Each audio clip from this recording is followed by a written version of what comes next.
All right, we'll get started. Well, hello everyone. Thank you for joining us today. As you may recall, 2 weeks ago, Arizona miner Mr. John Waddell, with over 15 years of mining experience under his belt, fell into a mine shaft that led him into a 100-foot deep hole. After being deemed as our very own Indiana Jones, and after successful rescue efforts, Mr. Waddell has been admitted here to Banner University Medical Center in Phoenix. Today, Mr. Waddell is sharing more in depth about his injuries, how he got to this point, and is being joined by his very own daughter, Jennifer. We also have Dr. Cliff Jones, who is an orthopedic surgeon here at Banner University Medical Center in Phoenix, who is one of his main doctors that led him to the road to recovery.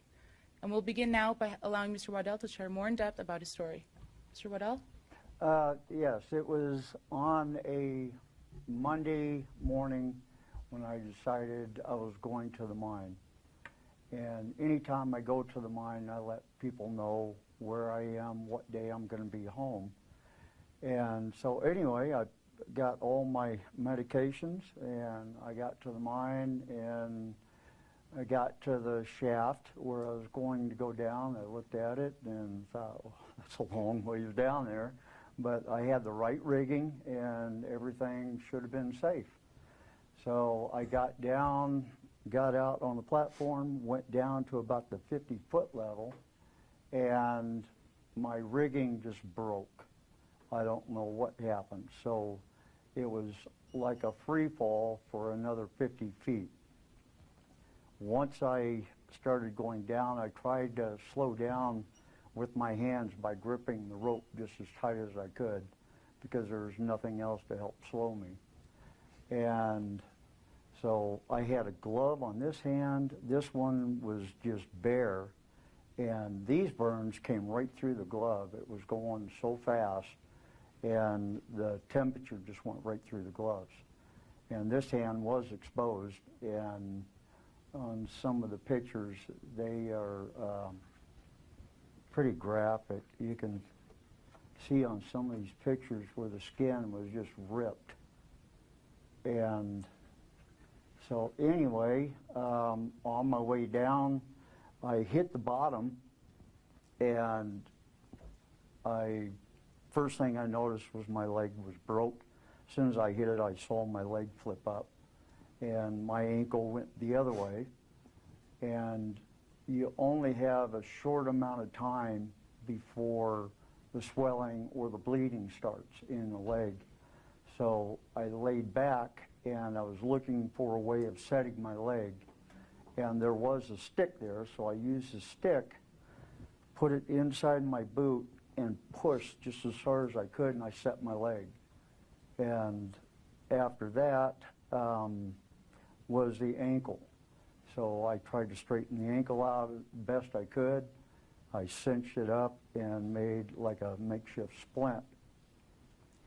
And that held me for a while, and I just happened to lean back a little bit, try to gather myself of what had just happened. And I look up, and there's a rattlesnake coming down. And where I landed, I would have been face to face to this rattlesnake. Why it didn't bite me or strike at me at first, I don't know, but it didn't. So anyway, I'm laying there, and the ground is wet, damp. I, of course, shock got in. I started shaking, due to the cold and the shock. So once I got my splint set, I pulled out the stick and started beating on this rattlesnake. I killed that one. And after that one, I laid back down and still trying to gather myself. There was no light down there. I did have a flashlight. The flashlight went out pretty quick as far as light.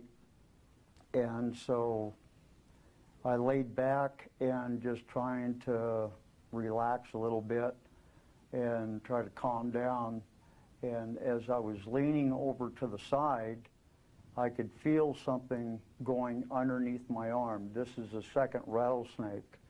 I didn't see it. My hearing is bad, but I felt the vibration from his tail vibrating on my arm. And I didn't move. I waited till he got completely underneath my arm. I reached down, grabbed it, and threw it just as hard as I could. And I heard it hit the wall, And again, I take my stick out, and I'm beating the crap out of it, you know, so I don't know if I killed it or not at that point. And so anyway, I laid back down, and I was thinking of my medications that I didn't take or I couldn't get to while I was down there, which has been venlafaxine. It's a depression medication. And when you're off that, after a certain time, you start getting like brain shocks, and you know, a lot of things start happening. And so anyway, the night came and went. I tried to keep it together. And on the third day, I was laying back and looking up. At that point, I didn't know anyone was coming for me. I thought I was going to die. And so a lot of things were going through my head, and if I stayed down there, I knew I was going to die.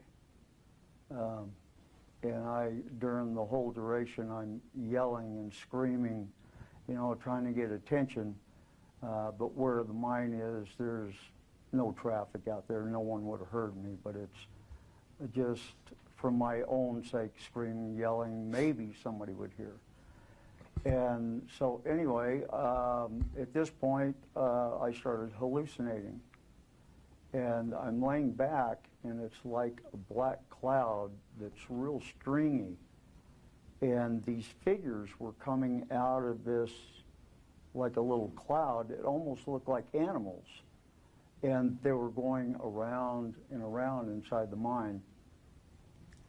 And that was kind of freaky. And so I was trying to lay out a foothold where I could step and get myself out of the mine. Even though my left leg was destroyed, I had to get out. I had no choice.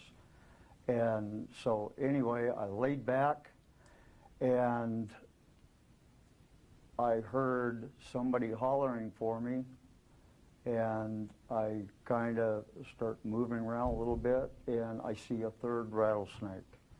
Where they're coming from, I don't know. But that one I did see, and I was able to kill him and know in my heart that he wasn't there. And so I started hearing someone hollering back, and I broke down and started crying because I knew that, you know, I'm going to get out of here. At the point you give up. You don't know what else to do. And I was just so thankful. It was quite a ride. I don't know what else to say. Jennifer, would you like to speak a little bit more in depth about how your family heard about this and your reactions towards this with your dad? It kind of was a chain reaction of phone calls before it got to me. One of his friends that he goes down to the mine with actually goes down with my son as well. And so he had called my son, and my son called me. And I don't have cable, so I don't watch the news. And so that was the first thing that, you know, my son asked me was, "Hey, Mom, have you watched the news?" And I'm like, "Oh, great. It's not good." And he had told me that he had fallen down in the mine and had been down there for a few days. So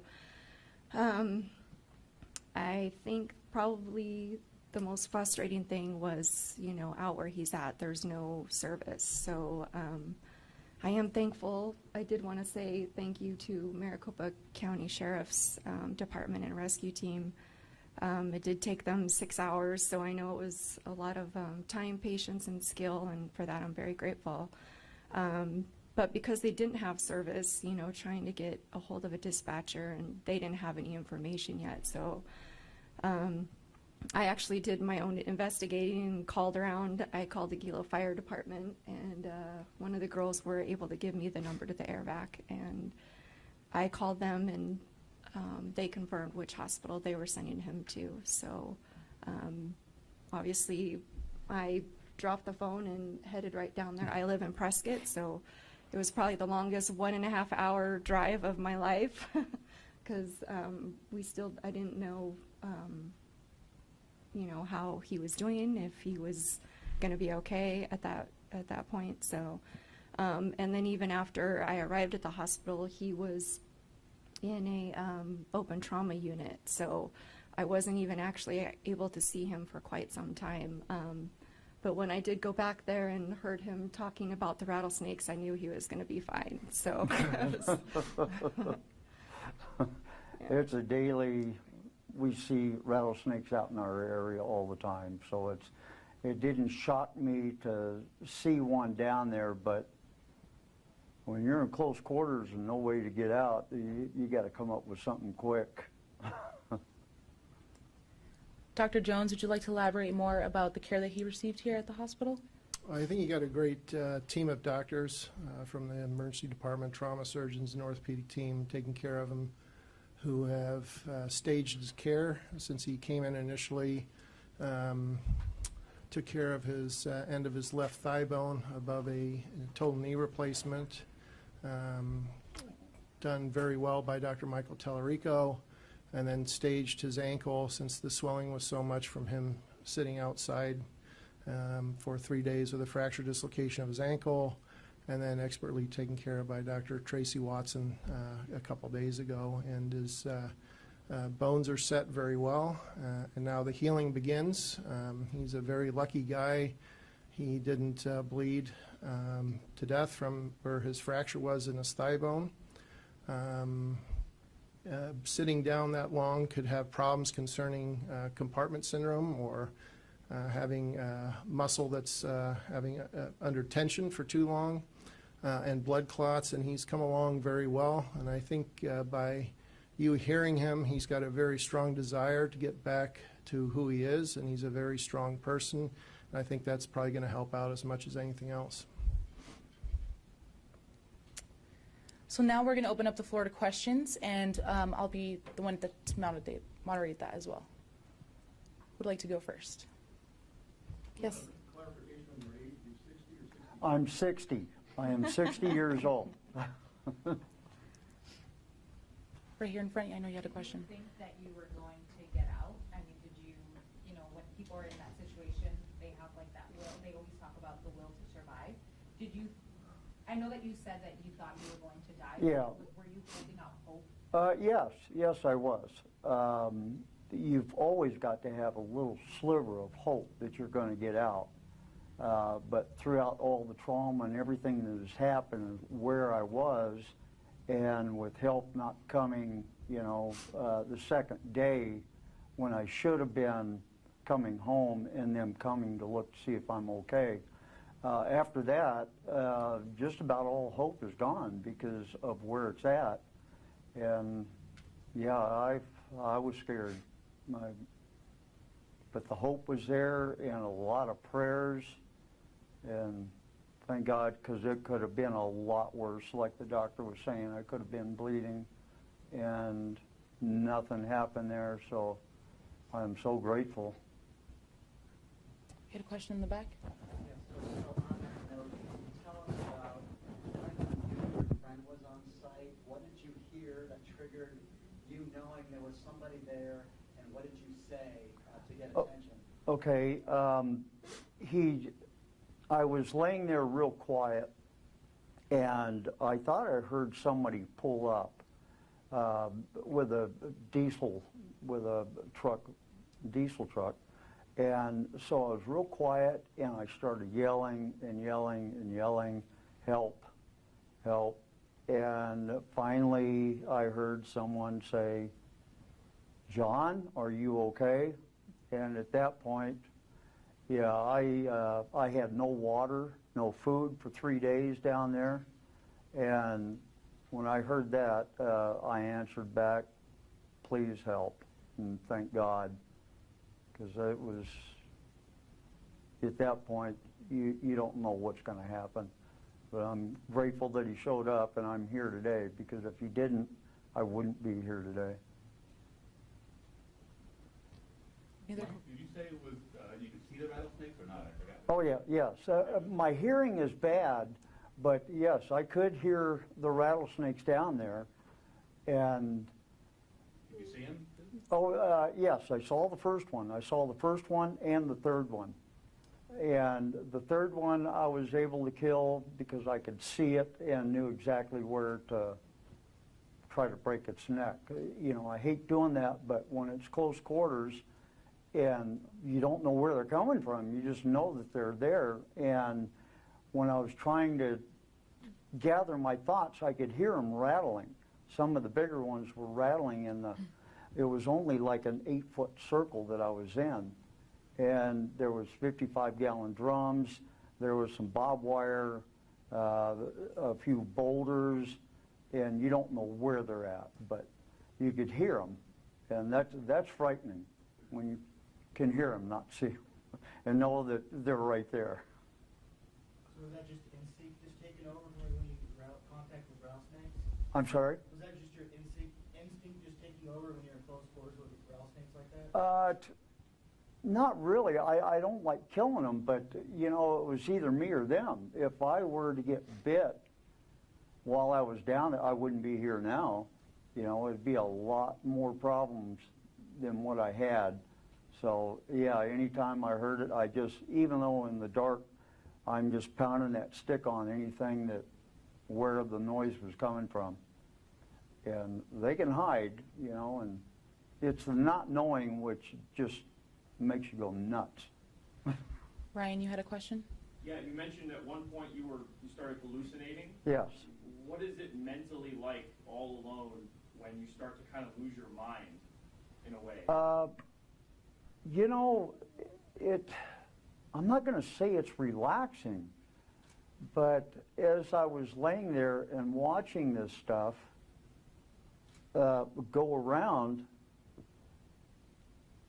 you know, I at that point I was giving up, and when I started seeing this stuff, the stringers come out. I don't know, I was kind of relaxed, you know, because I thought, well, maybe this is, you know, part of the going in and going to die. You know, I really didn't know, but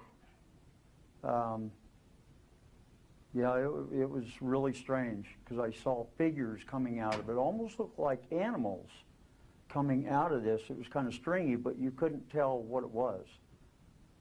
And it's not a good feeling. But just being strong and wanting to get out of there pretty much held me together. I know that, obviously things happened pretty fast when you fell down. Did you even have time to think, or when you got down to the bottom, what was the first thing that you thought about, if you can remember? You know, when I finally hit the bottom, I don't know what I was thinking. First thing is survival.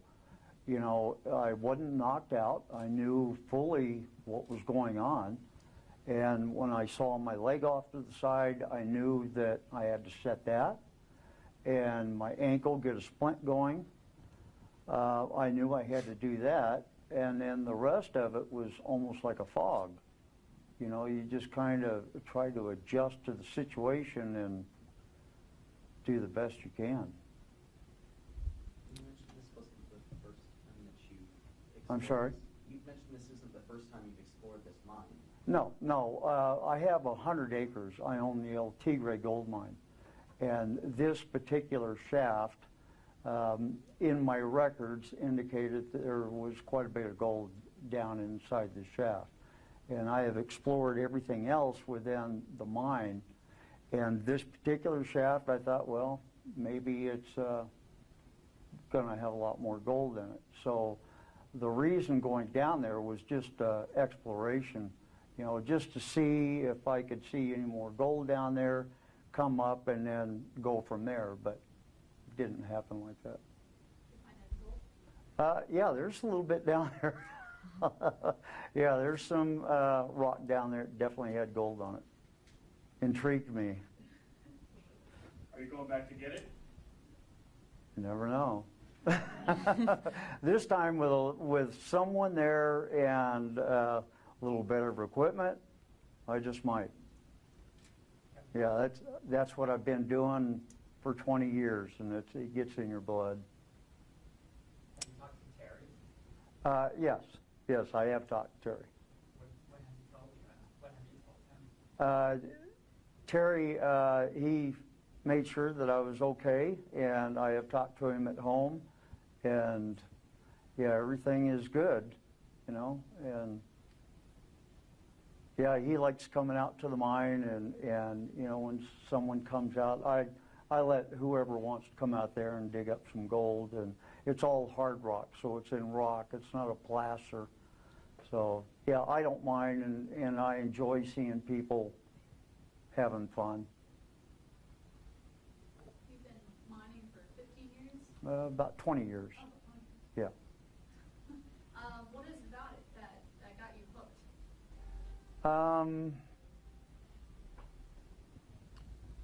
The challenge is what did it.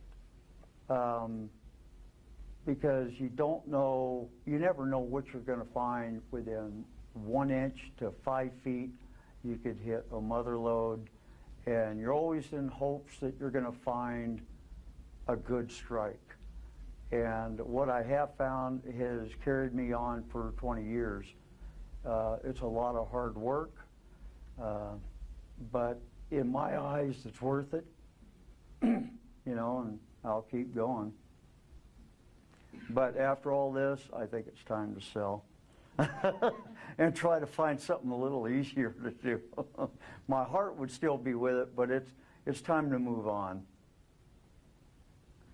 Yes, go ahead. Do you have a broken left leg and left ankle, and how was your other leg?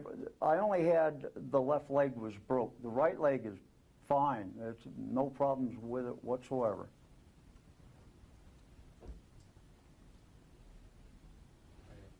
Yes, go ahead. Doctor, you talked about all these things that could have happened to him. How much longer could he have been in that condition before any kind of permanent damage could have happened? Well, probably dehydration would have been the biggest thing that would have kicked in for him initially, but he had a femur fracture that was not set or fixed for 3 days, and which was probably the biggest problem for him. And then a fracture dislocation of the ankle, which again we temporized and have now screws and plates in there. And so probably bleeding, blood clot, shock, dehydration would have been his biggest problems being in there for much longer than what he has. Could he survive any longer than what he was in the 3 days that he was in there? I'm sure he could have. He's very lucky he didn't have other injuries such as his spine, neck, head, or his other extremity and so forth, which would have made things worse. But he can survive without water for a time period, and he's proven that he can. Again, I think it's his strong will that's probably driven him through most everything that's gone on this last 2 weeks for him. And again, we'll probably prove to see how well he does from all this also. What's the recovery time for his leg and his hands? Well, his thigh bone will be one in which he won't be walking on for a good 6-8 weeks, and it's unfortunately right near his knee replacement that he's had from before. So he has a nail in his femur to treat that, so we have to allow that to heal before he starts putting weight on it. Same thing for his ankle, so hopefully 6 or 8 weeks from now he can start walking. He's probably going to plateau somewhere 6 to 9 months from now, and hopefully he's walking and doing everything functional sometime at the year mark. And again, this gets into the team concept of who he's had taking care of him, from the nurses on the floor, the therapists, surgeons, and again, I think it's his strong will that's going to pull him through as much as anything else through all this. Right. There's a lot of cameras in here. Yeah. Are you grasping the reality of how big this story has become across the country? Yes. What do you make of that? I really don't know. It's quite a story, and yeah, it's interesting. But if there's anything I could do that could help someone else through what I went through, setting a leg, in a situation like that is really vital, because if you don't set it, like the surgeon was saying, you can bleed internally. There's so much that can go wrong. And surviving this was totally beyond my belief that somebody could actually do this. But it's a will to live that carried on. While I was down there with no water, believe it or not, the blisters got pretty big. And I was popping the blisters and drinking the fluid to try to get something in my system because my mouth was so dry, it was like cracking. And after yelling, you know, my throat was dry. I tried taking some rock and dirt and putting it in my shirt and sucking some of the moisture through it. And that didn't really work, but I made it. That's all that matters. How did you know to do some of this stuff? I was an EMT years ago, and it just kicked in. You know, all these years you forget about it. It never crosses your mind. And something else with my leg, if you elevate it, the swelling will go down, and you will have a lot more pain. And is what kept everything together is I didn't elevate my leg. I left it hang down so it could swell. And the swelling is what actually held everything in place. Because if the swelling wasn't there, it's quite sloppy with the bones. And I don't know where that came from. I did it, and it worked. It helped. Yes, right here in front. I'm sorry. How Totally much fine. space was down there where you were on the floor? Was there enough room for you to lay down? No. I only had 8 feet at the very bottom of it, and it was like a null. There was no flat spot in there, and even though I was hunkered up against, I think it was a piece of steel that was down there, I was trying to work out a flat spot, but I couldn't do it. The second day, I thought, well, I've got to do something because I keep sliding off. You know, I wanted to stay in one spot. And at that point, I really didn't know what I was doing. I would clean off here, and then I started working over here, and my mind wasn't there. I did what I could, but yeah, it's not a position you want to be in. Right here in front.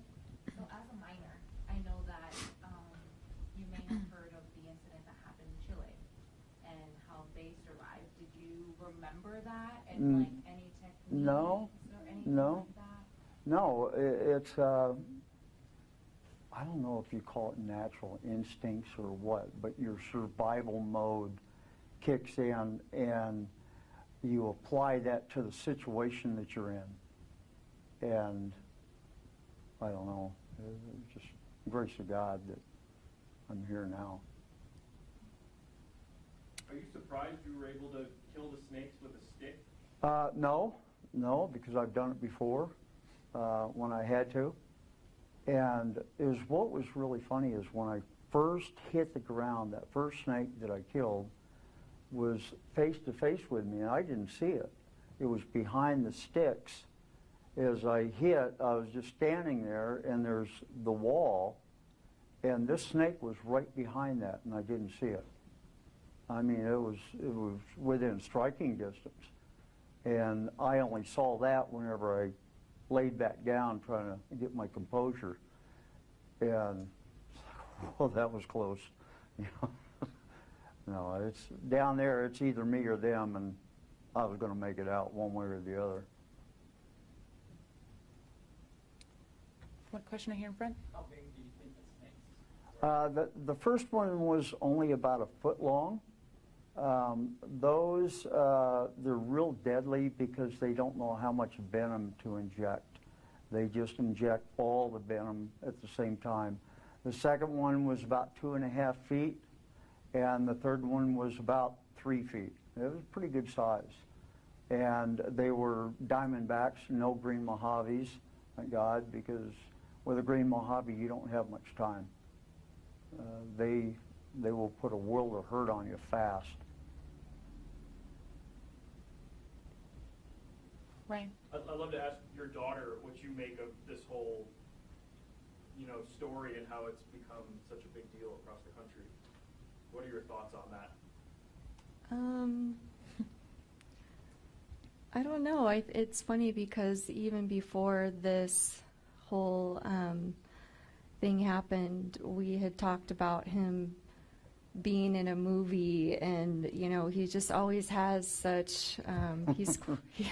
He is quite a good storyteller. So, but over the years, you never know what to expect. And I mean, I get phone calls that he has a pet skunk. And there's just always, random things with him that are always coming up. And I think this story is, I'm obviously just thankful that he's alive. And we were getting lots of phone calls and emails and people wanting to know the story. And we wanted everybody to hear it. We wanted, we wanted him to tell the story, and I couldn't have told it as well as he does. And so we're thankful that you guys are all here and are able to hear it all at once. And but I'm very thankful that he's alive, and I'm happy for him. He loves doing this, and whether or not he sells the mine or not, he'll probably still find his way around a gold mine. He'll figure it out. I'll find another He'll one. find another way. But yeah. Right here. What were you thinking on Tuesday when your friend didn't show up? On Tuesday, I kept thinking the whole day that he was going to show up. And when the sun got past the point of where I could see, because it's so limited down there with the light, once it got past that, my hope was diminishing as the sun was going down. And when it got dark, I didn't know what to think. I was just hoping that, maybe he'll come by at 8 o'clock or 9 o'clock or something. But, that never happened. And I don't want to do that again. Not something anyone I would wish on my worst enemy to go through something like that, because the torture that it puts on your mind and your heart, it's quite an ordeal. I'm sorry? I said, I'm glad he showed up. Yeah, me too. Do we have any other further questions? Nope. Well, thank you so much for joining us today. And there will be media advisories with additional information if you would like to contact the Banner Health Public Relations team. So thank you again for joining us, and thank you to Dr. Jones, Jennifer, and Mr. Waddell for being here with us today.